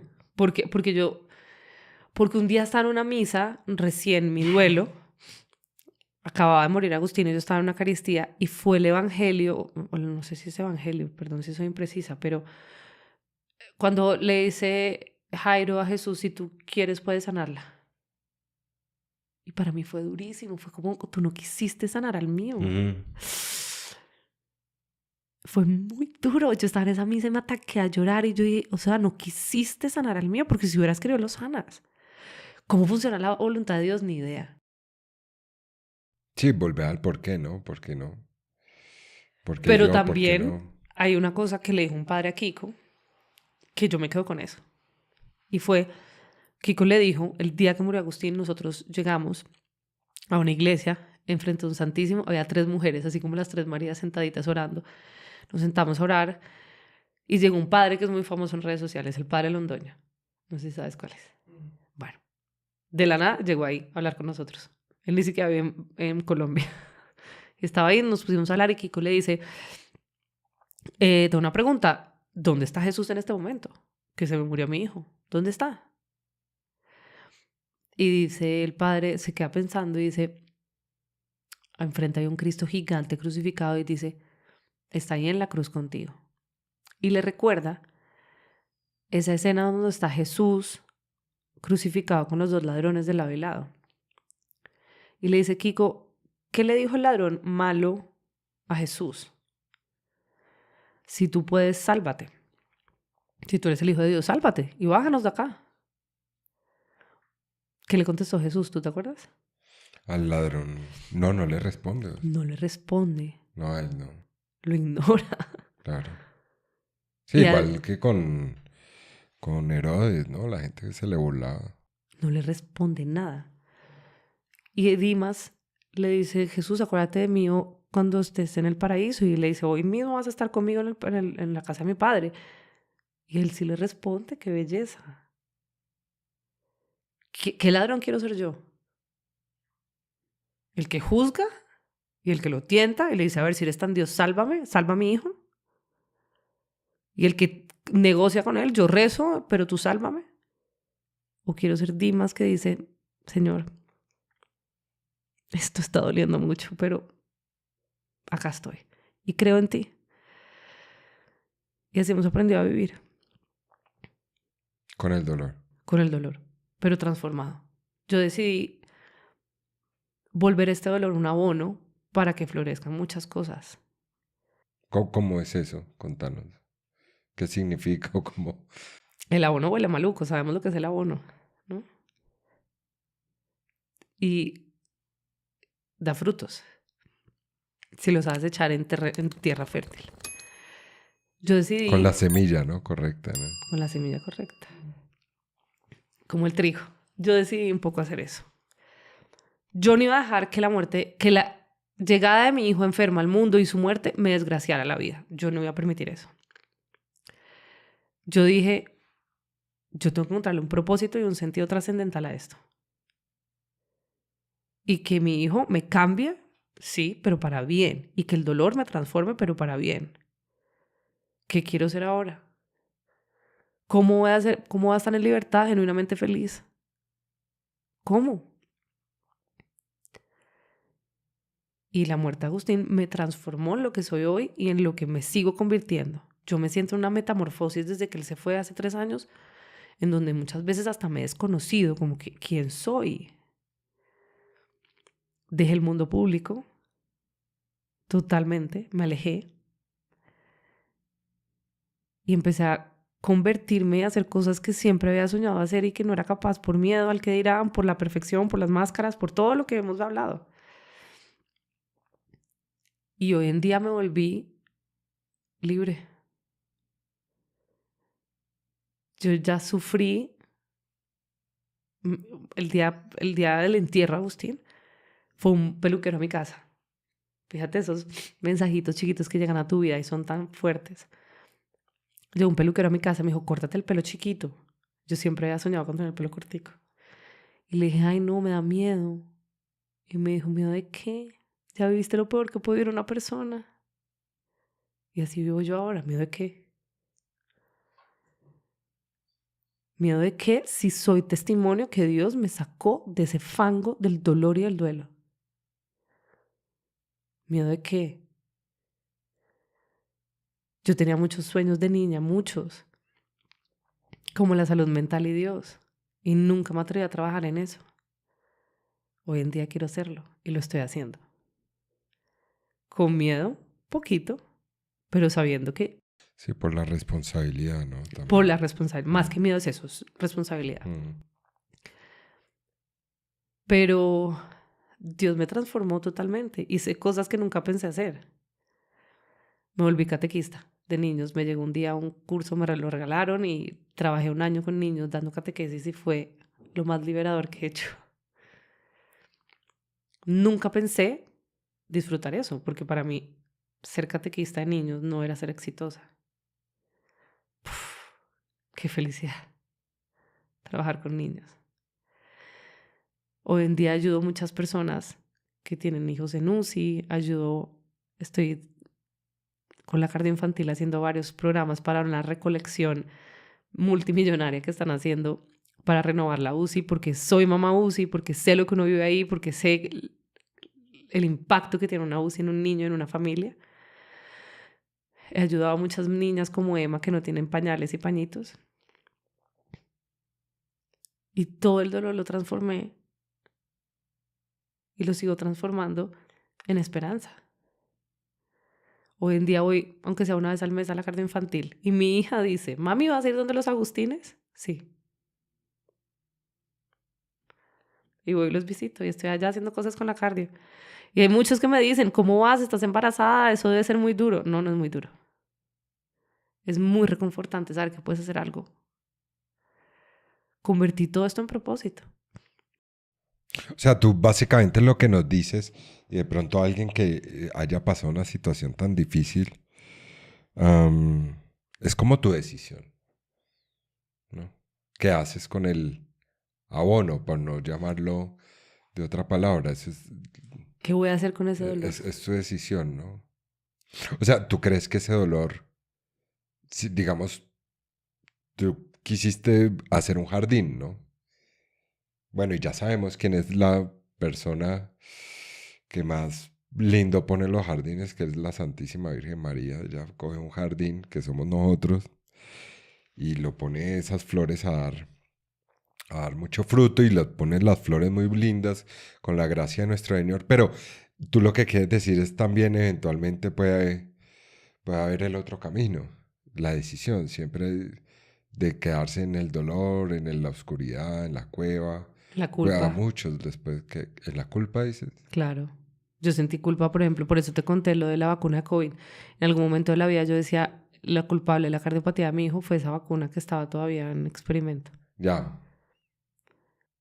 No, tú buscas, ¿no? La cabeza busca tú. Buscas El una cantidad. hipoclorito, estas El naranjas, hipoclorito, la naranja. dañó todo.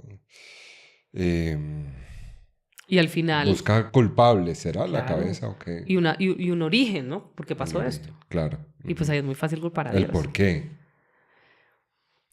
¿Te acuerdas que te dije lo Ese de por qué Maús? puede ser infinito, ¿no? Infinito, y nunca lo sabremos. ¿Te acuerdas por qué te dije de Pipe que los niños no se mueren? Ajá. Y se Fue tu murió, y primer. se murió el mío. Pero sí es una situación, quizás el dolor más Muy duro que puedes brutal.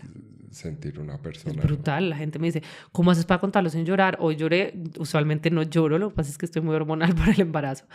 Pero ya de tanto contarlo, ya no lo lloro, pero porque ha sido como que un trabajo diario de oración, de introspección, de hablarlo con mi esposo una y otra vez, de hablarlo con mis familiares una y otra vez, de contarlo en redes sociales. Las redes me han ayudado mucho.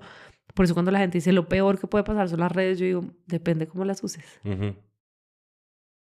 Para mí ha sido espectacular conocer gente por redes sociales que ayuda a otros, ayudar fundaciones que están haciendo cosas por niños cardiópatas. Tantas cosas que he hecho O por ahí. ayudar a otras mamás que están pasando o pasaron lo mismo que vos. Claro, Bueno, y hombres también, obvio. hombres muchos sufren en silencio. Entonces, Agustín finalmente me transformó mucho. Su partida hizo que yo replanteara muchas cosas y que yo quisiera vivir con propósito. Hoy en día tengo una hija de 2 años. Milagros, que llegó a más como un milagro. Súper inesperada, pero obviamente súper deseada. Y mi proyecto de vida hoy en día es su crianza, es su evangelización. No te puedo explicar a esa niña cómo habla de Dios, cómo le canta a la Virgen, cómo me han hecho tomar decisiones que yo nunca pensé tomar desde el jardín. Un jardín católico o el jardín que está de moda y que todo el mundo está metiendo a sus hijos. No, vamos para el jardín católico. Qué belleza. Dice ella. No, pues yo. Ah, Y ha sido espectacular la decisión. Como todas las mañanas hacía una oración de la mañana y ella hace así con sus manos. Es como, no sé qué tanto. sí, lo que hablamos ahorita también, ¿no? Son signos de nuestro Señor. Lo que pasa es que en el dolor es difícil verlos, ¿no? Uf, muy. Pero, y también puede pasar que la mamá que haya o el papá que haya pasado por tu situación esté pidiendo un WhatsApp, ¿no? Del cielo, esté pidiendo, Señor, dame una señal, quiero saber qué pasó, por qué. Eh, ¿qué le dirías a una persona que está o lleva mucho tiempo en un duelo? Yo siento que Alejo va a hacer algo muy loco. Y tú sabes, porque lo hablamos antes, que yo soy un poco reacia como a muchas cosas, pero yo siento que cuando uno está en un dolor muy fuerte, hay WhatsApps muy directos. Uf, hay unas cosas que dan miedo de lo directos que son. Lo que pasa es que yo sí siento que uno tiene que estar dispuesto a recibir esos WhatsApps y a creer en los milagros, en las diosidencias. Cuando el duelo trae una cosa muy fuerte que es la rabia. Uh-huh. La negación, ¿no? La rabia. Sí. Es como tener rabia con el mundo entero. Entonces, tú tienes rabia con las personas que tienen hijos sanos, tú tienes rabia con los médicos, tú tienes rabia con Dios, contigo mismo, con tu esposo. Empiezas como a estar en una nube negra y a veces esa rabia te impide ver esos mensajes tan directos. Claro, de acuerdo. Sí, la nube negra no te deja ver. No te deja ver. Entonces, yo sí creo que algo muy lindo es, en medio del dolor, tratar de estar sereno, estar en silencio, escuchar a Dios. Se logra en medio Yo lo logré y yo, pues, ya conocen todas mis miserias. No soy ninguna santa, no soy ninguna nada. Un ser humano lleno de miserias. Si lo logré yo, ¿por qué no la otra persona? ¿Qué tengo de especial yo que no tengan los demás? Nada. Todos podríamos lograrlo. Tengo una duda y es, ¿el argumento de la eternidad llega en ese momento? Sí, a mí me ayudó mucho. Uf. O sea, ¿qué significa? Pues que este cuento no acaba acá y lo cortico es esto, que estamos viviendo esto un ratico, ¿no? La vida es un ratico y que realmente la eternidad es lo más largo. Pero en medio de ese proceso ayuda. Ayuda, yo no sé, y lo digo con mucho respeto a las demás creencias y a las personas que no creen en nada. Yo no sé cómo hubiera llevado un duelo yo sin fe. Uy, es que a mí me consuela el alma saber que Agustín está con Jesús y con María. Sí, que lo vas a ver, lo que decías ahorita. Ajá. Que te vas a encontrar con él, lo vas a abrazar. A mí me consuela mucho la intercesión. Porque nosotros pedimos un hijo sacerdote, un hijo que cambiara vidas, y lo ha hecho. A mí me pasa que yo a veces estoy en la calle y la gente dice, esa es la mamá de Agustín. Y hay gente que se me acerca y me dice, yo recé por tu hijo, tú no me conoces, pero yo recé por él. Tú no me conoces, pero yo volví al Santísimo a rezar por tu hijo y desde ahí volví a estar cerca de Dios. Me pasa. O sea, era un niño sacerdote. Cerca alma, sí. Son los misterios, ¿no? El Señor, uf. Tan... Ahora, hay una clave que vos mencionaste. Bueno, va muchas, yo rescato dos, realmente hay muchas. Jesús vino, ¿no? Cuando tenía frío todas las noches, la María con su manto me arropaba. Siempre están súper cerca. En los momentos más dolorosos nuestros, ellos es cuando más cerca están. Eso es como... Lo que pasa es que lo que tú dices, uno está tan exaltado, que la nube o las emociones, pero tener la certeza de que ellos están ahí animándonos, que, a ver, si uno está en un desierto, lo que hablamos ahora de los desiertos, pues no va a llegar con, no va a ser como una extracción militar, ¿no? No llega el helicóptero y te saca del desierto de una y te manda al oasis. Pueden haber oasis, mentiras, sí, en medio del desierto, obvio, sí, pero hay ciertos desiertos que hay que caminar. Y ellos lo caminan con uno. Pero tú no puedes correr un desierto, te ahogas, te deshidratas. Hay desiertos que toca caminar. Y ese es el Via Crucis, también el Gólgota, ¿no? El del Señor. Y el otro es, quizás, de pronto no entremos en detalle acá porque es teológicamente más, no avanzado, pero más Profundo. profundo y es la oración, ¿no? Del ángel, ¿no, Señor? Yo te ofrezco. Te pido perdón por todos los que no creen, no adoran, no esperan y no te aman. Yo te ofrezco el preciosísimo cuerpo. Bueno, una oración bellísima de Fátima. Y es saber también que si hay almas reparadoras, sí las hay. Y en la envidia hay almas víctimas, almas reparadoras, personas que sufren toda la vida. ¿Por qué? Para que otras que no conocen el amor de Dios o no lo quieren conocer, el amor de Dios se conviertan. Ese es un misterio también. Ese es un misterio del Señor. Pero que hay en vida, en este momento en la tierra, almas reparadoras, las hay. Porque es la manera de balancear. Por eso te digo, es un misterio espiritual, pero saber, es que es tan duro de pronto confiar como papá, trato de entenderte en lo mínimo y es confiar que la voluntad del Señor es buena. Es muy duro. Es muy duro cuando se tiene un dolor de ese calibre, ¿no? Porque perdí el trabajo. Y ahí ya, ¿por qué yo? No, listo. Pero ya un hijo. Y saber que es un dolor que así no quieras, te va a acompañar Toda la hasta que te vida. encuentres con él Literal, en toda el la vida. cielo. ¿Qué es eso de vivir con el dolor? ¿Cómo puede uno? Es como, yo siento que cuando Agustín murió, murió también una parte de mí. Como que se llevaron una parte de mí. Y, y es que es como tan difícil de expresarlo, pero es como sentir que siempre hay algo que te falta, como que hay algo que podría estar y no está, pero a la vez saber que está en otro lugar. Es rarísimo lo que uno siente, es como inexplicable.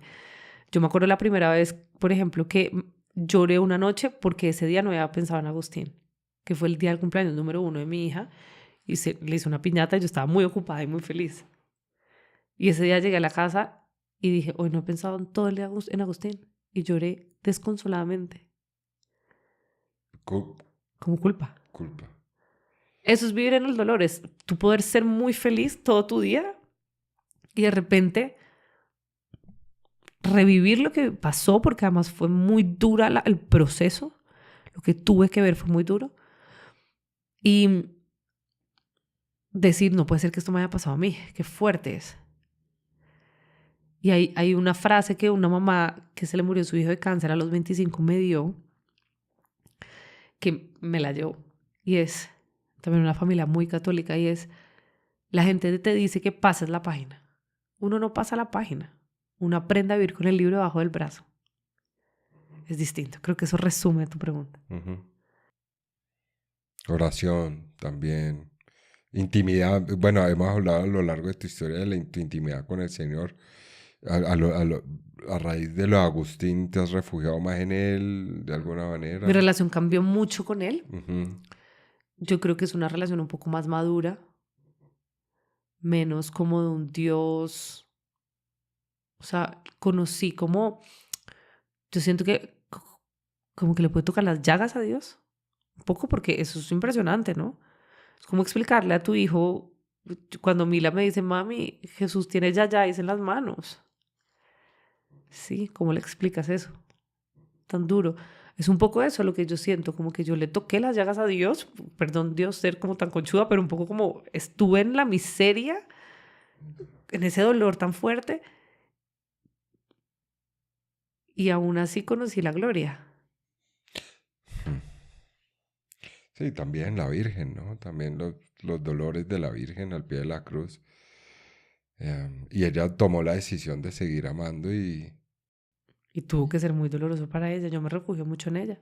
Mucho porque eh, mucha gente es como que piensa en la Virgen, sí, pero la Virgen también lloró sus ojos al ver a su hijo sí, sí, morir en la cruz. sí, sí, sí. Entonces nunca, por favor, le digan a una persona en duelo eso, como ya no llores más.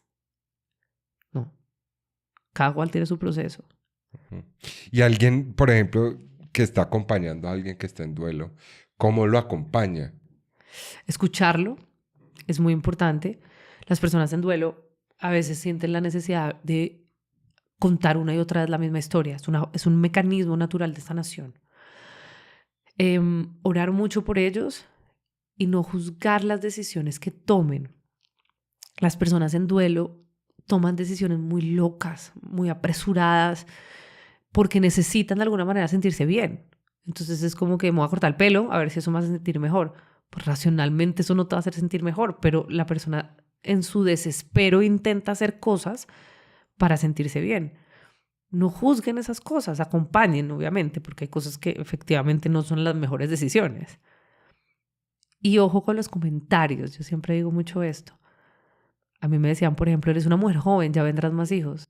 No, no. Mm, eh, Sí, es como, no hay como una inteligencia emocional, ¿no? o me decían, es que Dios necesitaba otro angelito en el cielo. Mi hijo no es un ángel y Dios no necesitaba nada. O sea, no me digas eso. La gente hace comentarios que a veces duelen. ¿Y tú por qué decidiste Como el afán de decir cualquier cosa. decir, es En vez mejor? de decirle, oye, te traje unos barquillos del de uno. Sí, y sentarse y decir, Cuéntame cómo te fue ¿cómo hoy con un estás? café y ya. Habla.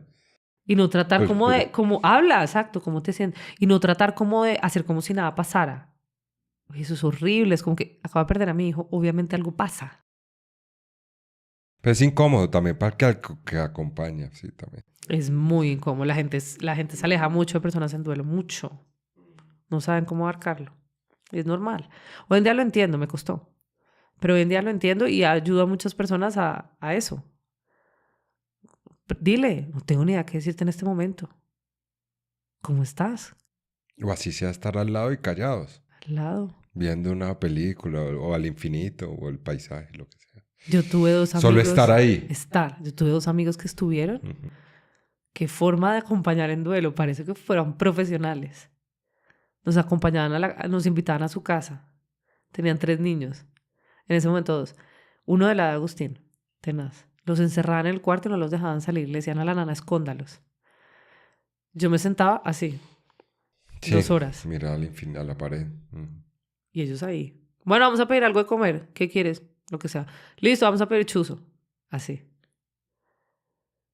¿Cómo estás? ¿Cómo estás hoy? Yo mal.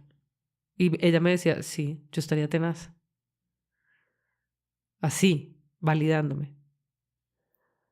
Ahí se fueron a Miami con nosotros a un paseo que pudieron haber ido con cualquier persona a Miami a pasarlo rico.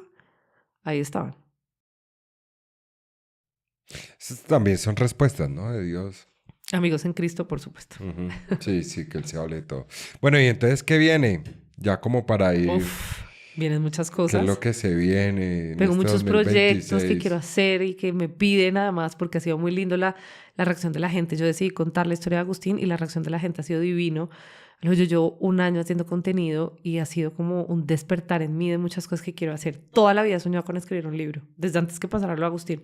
Y mucha gente me dice, queremos leer tu historia. Escribe el libro. Me han contactado editoriales. Wow. Cambié mi profesión, no la profesión, pero digamos a lo que me dedicaba. Ahora estoy hablando con muchas personas, que es un proyecto que se viene muy lindo también. Em, bueno, mi maternidad. Quiero trabajar con niños. Cambié, soy otra persona. Se vienen muchas cosas nuevas para mí. Al principio me dio duro como aceptarlo, porque yo decía, a ver, ya tengo 35 años, ¿cómo va a cambiar a los 35 todo lo que pensé que a dónde iba a ir? Pero hay que botar la máscara, ¿no? Hay que votarla. Y el otro día leí una cosa que es muy, pues un Instagram, cualquier bobada, pero me pareció, Jesús durante 33 años fue carpintero. 30. Bueno, antes de su misión, 30 años. 3 años de misión. Y de repente Se ya fue activó Dios, el Hijo de a Dios. lo que vinimos. Y fue como, bueno, yo también. A lo que vinimos, a quitarse la máscara, a ser feliz, más libres. O sea, ¿qué harías mañana? Hoy, no mañana. ¿Qué harías hoy si no tuvieras miedo, no? Apenas para fin de año, ¿no? Esa pregunta para nuevos propósitos. Pero ¿no? sí, literal. ¿Qué harías hoy? Entonces, yo aprendí a quitarme la máscara. Muchas gracias por ¿A ti? venir. Me encantó esta conversación. No, me ha tocado mucho el corazón. Creo que a todos nos deja pensando mucho. Eh, lo del abono, ¿no? La situación difícil, como a pesar. La decisión siempre está, pero pueden florecer una situación difícil, ¿no? Toca regarla también un poquito. Toca regarla, claro, voluntad. Creo que de pronto esa oración que tú tenías con él en medio de la pelea, bueno, Señor, no está aquí, yo no te puedo perder a ti tampoco. Orar también con el corazón, ¿no? Hay veces, si te dicen siéntese y haga un rosario en esa situación, pues va a ser, sí, no. Pero hablarle con él el corazón y decirle, no, es que no me sale una palabra, No me Señor. sale. No, de verdad es que no me sale. Y él entiende eso, porque él fue humano, ¿no? Ahorita estamos celebrando, ¿no? ¿Qué? 1700 años, ¿no? El concilio de Nicea, sí. Nicea, sí. Sí, el de ¿Nicea? ahorita, ¿no? Donde estaba el Papa. Y era eso, estamos celebrando, eh, ahí se aprueba el dogma, pues, que Jesucristo, verdadero Dios, verdadero hombre, ¿no? Eso tiene un gran significado detrás, es que él también fue hombre. O sea, él lloró con Lázaro, Sintió, sí, emociones ¿no? negativas. Él lloró con Lázaro, ¿no? Le hubiera dicho a Marta y a María que estaban, le decía, tranquilo, ¿no? Todo bien. Él está conmigo ahorita arriba, nada de nervios. No, él lloró, ¿no? En ese momento O le hubiera dicho, no pidan que cure enfermos, más bien váyanse ya para el cielo, que eso es guau. Exacto. No lo No, hizo. no créanle mucho a esto y no. No, él sudó sangre en el Getsemaní. Es que el Getsemaní para mí es donde confluye la humanidad y la divinidad de él. Y nos muestra que Él es alguien que nos entiende, que entiende estos dolores, que nos acompaña. Bueno, hay que confiar un poco en su voluntad y en María Santísima, que ella sí, nos, nos da un poquito de alegría en esas situaciones difíciles, también nos anima. De consuelo. Claro, sí, nos consuelo, María Auxiliadora. No, muchas gracias. Tenemos algunas ideas. Me voy también con algunas ideas de este episodio. Les pido que se suscriban, que le den like a este episodio, que lo compartan si creen que alguna persona está pasando por una situación difícil, que sigan a Jihan en sus redes. Se las dejo aquí en los comentarios. Bueno, seguidores tiene muchísimos más que nosotros, entonces no necesita más seguidores. Bueno, y que oren mucho por ella, por su familia. Por favor. ¿Tenemos nombre? Tenemos nombre. ¿Cómo es? Lo estamos inaugurando. Mariano. Mariano. Ay, papá, vean. Entonces les pido que oren mucho por Mariano. Por y la favor. niña es Milagros. Milagros. Milagros y Mariano. Que oren por su familia, por su apostolado y bueno, por su vida. Bueno, muchas gracias. A ti, qué rico haber estado acá. Que Dios te bendiga. Amén. A ti también y tu proyecto y tu vida y toda tu familia. Amén.